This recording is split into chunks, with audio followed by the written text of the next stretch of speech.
Ayan guys, nagluto tayo ng chicken curry. Ayan. Sabi nung anak ko, perfect daw ang lasa. Pero alam nyo, sa tagal ng panahon, first time lang ako nagluto nito.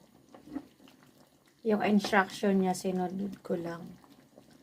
Diba? Tapos nakalimutan kong bumili ng gata. Alam mo ang ginawa ko, total meron akong yung milk. Yung malabnaw na milk. Ayan. Ibap. Yan, nilagay. Yun na lang nilagay ko na parang gata. Dinagdagan ko lang siya ng sabaw para hindi masyado kasing sticky.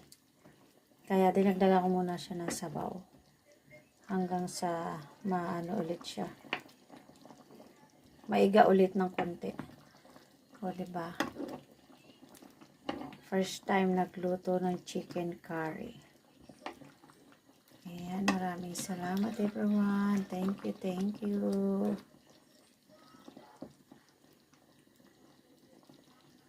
Parang masarap na guys. Ito lang naman yung pinakagusto ko dyan, oh. Isa lang. Tapos ito yung puwet, oh. Yan lang yung gusto ko guys. Yan yung puwet, oh. Ginangat-ngat ko lang naman yan. So, ayan. Habang binabawas-bawasan natin siya ng sabaw, pinapaiga-iga ng konti.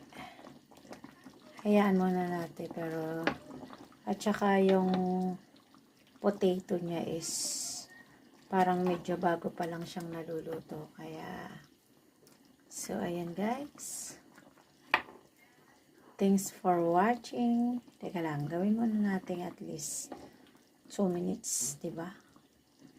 Thanks for watching everyone.